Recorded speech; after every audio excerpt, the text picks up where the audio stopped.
व्यंजनों का शुद्ध उच्चारण। सबसे पहले हम करेंगे वर्गीय व्यंजन, जिन्हें हम स्पर्श व्यंजन के नाम से जानते हैं। ये संख्या में 25 होते हैं, यानी कि 25। वर्गों में विभाजित होने के कारण ही इन्हें वर्गीय व्यंजन कहा जाता है, यानी कि हर एक वर्ग में 5 व्यंजन है और 5 ही वर्ग बने हुए हैं। अब हम इनका शुद्ध उच्चारण देखते हैं। क वर्ग में है क, ख, ग, घ, अंघ। यहाँ बच्चे गलती करते हैं, इसको अड़ै बोल देते हैं, जबकि ये क्या बोला जाता है? अंघ। च वर्ग में है च, छ, ज, झ, इ। क्या है ये? इ। आगे है ट वर्ग ट, ठ, अड़, ढ, अण।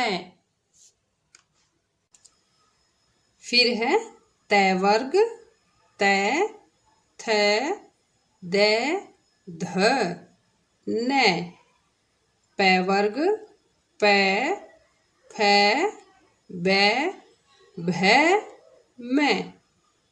ठीक है, आप सोच रहे होंगे कि मैंने इन सब के नीचे ये हलंत क्यों लगाया हुआ है, क्योंकि ये सभी व्यंजन है। हमने व्यंजन याद किए हैं और व्यंजन जो है वो कैसे होते हैं?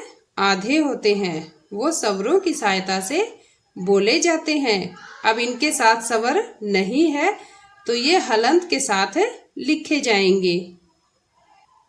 स्पर्श व्यंजन के बाद आते हैं हमारे अंतस्थ व्यंजन। ये संख्या में 4 होते हैं। य, र, ल और व। और उसके बाद आते हैं ऊष्म व्यंजन। ये भी संख्या में 4 ही होते हैं। श, श, स और है।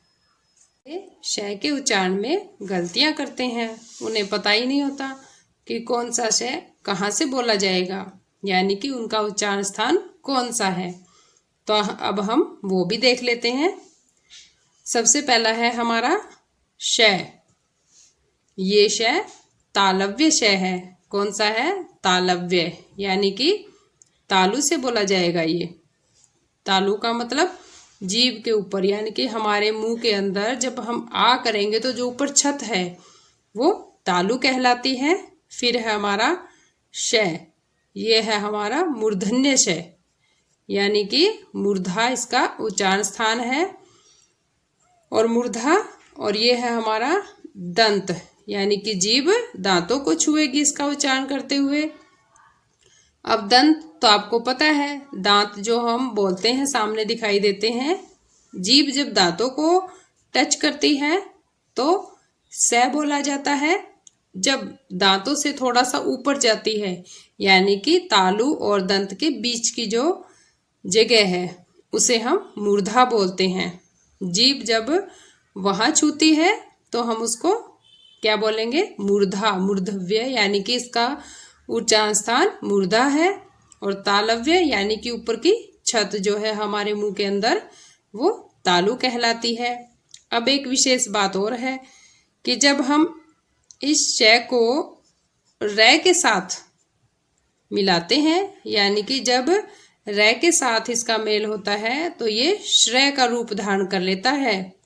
हम इसको तब आधा स और र ऐसे नहीं लिखते हैं, क्योंकि यह रूप मान्य नहीं है, तब यह श्रेय बन जाता है।